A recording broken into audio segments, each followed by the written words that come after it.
There's tons of seats. Come in the front. I just made fun of the people that sat in the back, so make sure you're right here. And I'm driving home and I'm crossing into the border into New Mexico. I live in Utah. And I just remember flipping it off and be like, yes, never knocking again. This is the worst thing in the world. I hate the Texas heat. Anybody from Texas in here? I was the #1 rep at Vivint, a $2 billion company. Out of 3,500 sales reps, I was top rep. My best day was 8 to put things into perspective. He's at 8 or 9 by 2 o'clock. Then it starts to rain. 15 by 3:04. It's just flooded. He's like, all right, still out there.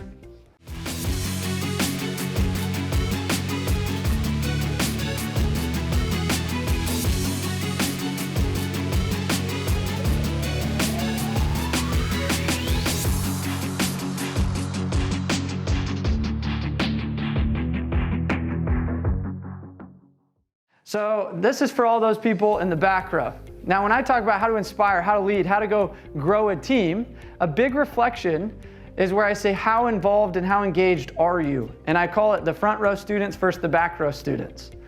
And it's a huge indication of like, where am I vested? Am I kind of in my business, going out and being like, well, you know, I'm just gonna kind of take a back seat and kind of see how things are going and see where everybody's at, and kind of, you know, if I can check out on my phone. And a lot of us do that in our business. And the people right here, give it to me, brother. I should just, because you're here. Here you go, just because I like you. So the people in the front row, it's kind of like, I'm here to learn. I'm here to show up.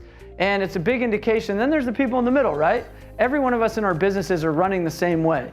And some of us have been in it 10 years, 5 years, and you're just kind of getting into this state where we call it burnt out. Anybody ever feel burnt out? They're like, I don't like knocking. I don't want to go do that. Like, I hate managing and babysitting a bunch of these like hoodlums and trying to get them to work. Anybody ever felt that? Guys, I've ran sales teams for years. I've managed hundreds and hundreds of sales guys. I've recruited thousands over the years, and I get it. I get that grind of like, you recruit a guy and you're like, is it really even worth my time to try to get this guy to go work because he's a dud, right? And the reality is there's burnt out is just a symptom of one of these three things. So when you try to get and really understand how to motivate, come on in, people. There's tons of seats. Come in the front. I just made fun of the people that sat in the back, so make sure you're right here. Oh, nice. Is that gonna work? Well, you got it. Oh. Laptop. Try it. It's right here, but we tried a clicker and it wasn't really working. So, see if it works. Plug me in. That'd be nice if I can control. So, nothing? Nope. Aim at it. It might be because it's an iPad. That, or you might have to set the setting. With it's all right. I got Cam. He's my clicker. Oh. We're good. So what ends up happening is this burnt out is really a symptom. It's just like if you had a stomach ache and a doctor came to you, you're like, well, did you eat something bad? Do you have the flu? Like, what is it, right? And there's like the cause. And when we're trying to get our people motivated and we're trying to get our people out there working hard, one of these three things is the cause. They either feel jaded and they're like, WTF, dude, this guy screwed me on pay, this guy this, and it's really hard to stay motivated and get, no matter what I tell you, if I feel jaded, I'm gonna be like, resistance. Does that make sense? So the other one is bored. And this might resonate to a lot of you guys. So I started in door-to-door at a young age, and there were times where I'd almost feel like I was on autopilot. I was just like, repeat, saying the same stuff, repeat. It's like, hi, my name's Sam. It's like, next, hi. We call that zombie mode.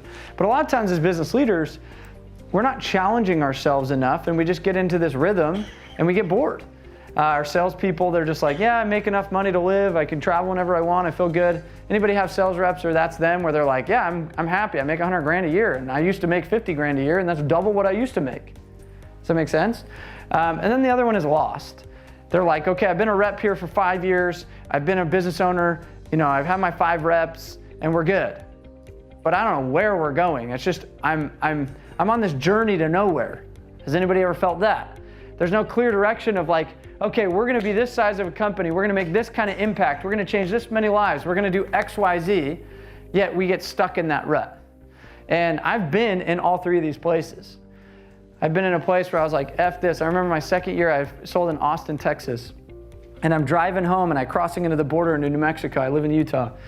And I just remember flipping it off and be like, yes, never knocking again. This is the worst thing in the world. I hate the Texas heat. Anybody from Texas in here? I'm from Utah. I was just like, this is so hot. It sucked. And then, I get paid and all of a sudden I see these checks coming in and I'm like, okay, I can do that again, But I've been there, guys. I've been screwed over hundreds of thousands of dollars where I didn't get paid.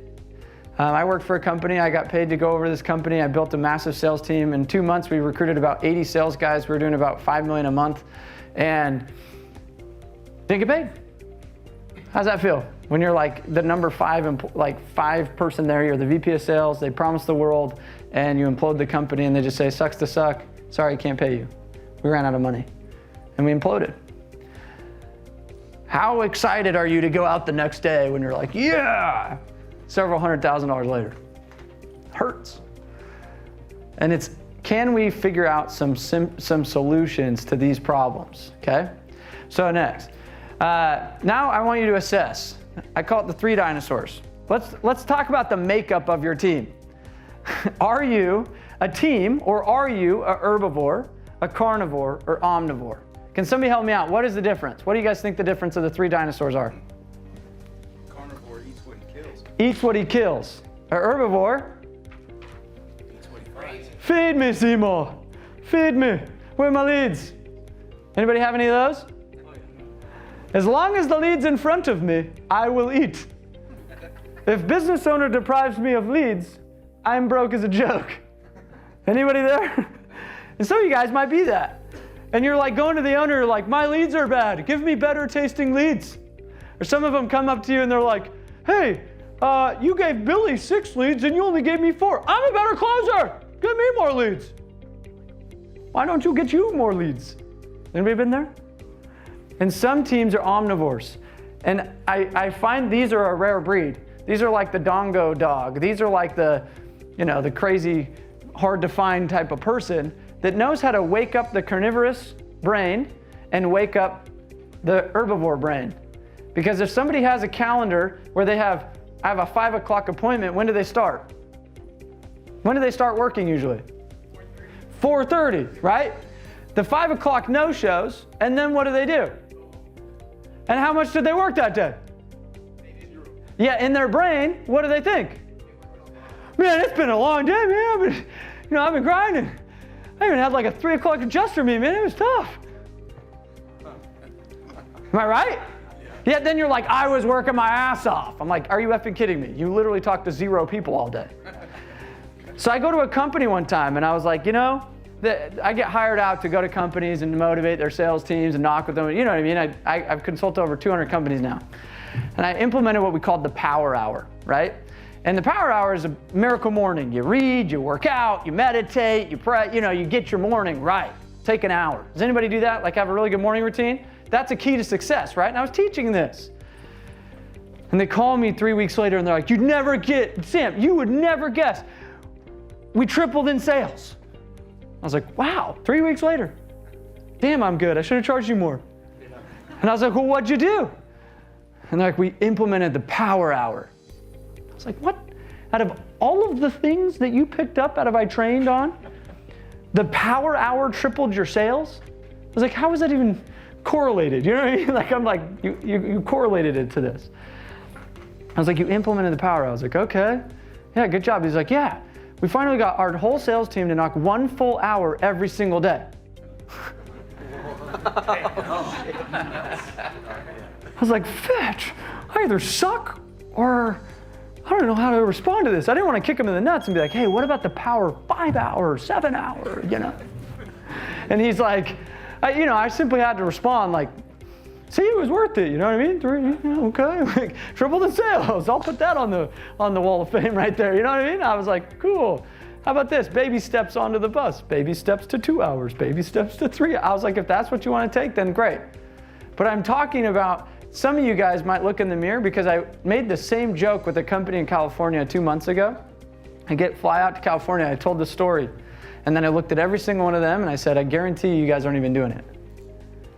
And they're like, oh, we just laughed at his joke. Hit him in the nuts. And I said, how about this? I'm going to make a bet. And I said, this is like a little solar company out in California. There's about 30 sales reps. And I said, I'm gonna make a bet. I said, Robert, are you down to make a bet? And I'm like, I don't got any money to pay you. You paid me. I'm not gonna sit here and just fork out money, but I'll tell you what I can leverage is public humiliation. I have a Facebook group of 14,000 people. I have Instagram followers of many thousands. And I said, let's go take a team photo. And I'm gonna capture this moment. And the challenge is every single one of you guys is gonna take a turf eat knocking one door. You have to get the whole team to knock one door per day by 2 o'clock. Yeah, that's easy. I'm like, no, seriously, I don't think you guys could do it. They're like, bet. I was like, okay. And this team photo is gonna go on our Facebook group, and it's either gonna say, this sorry asses couldn't even knock one door by 2 o'clock as a collective. They couldn't even get one door.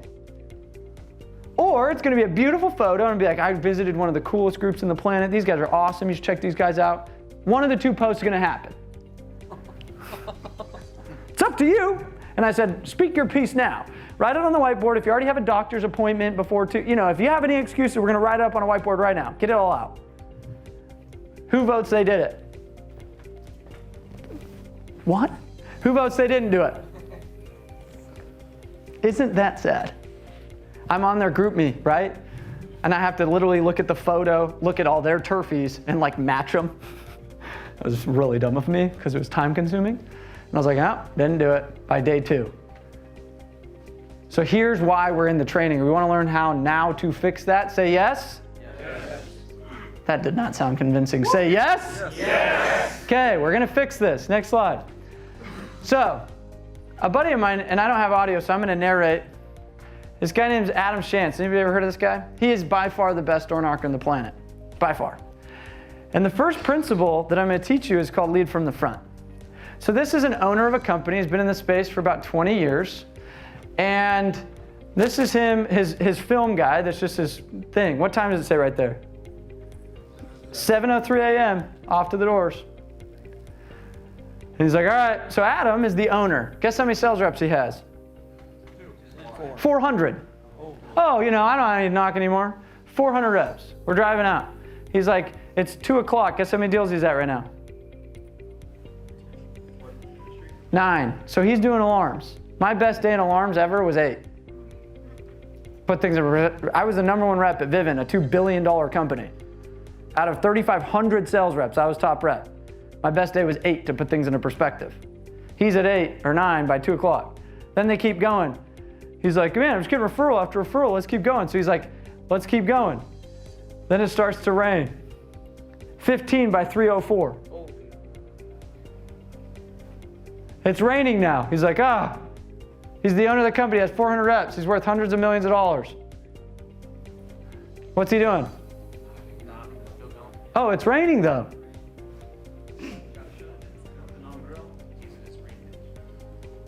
All right, let's get an update, my man.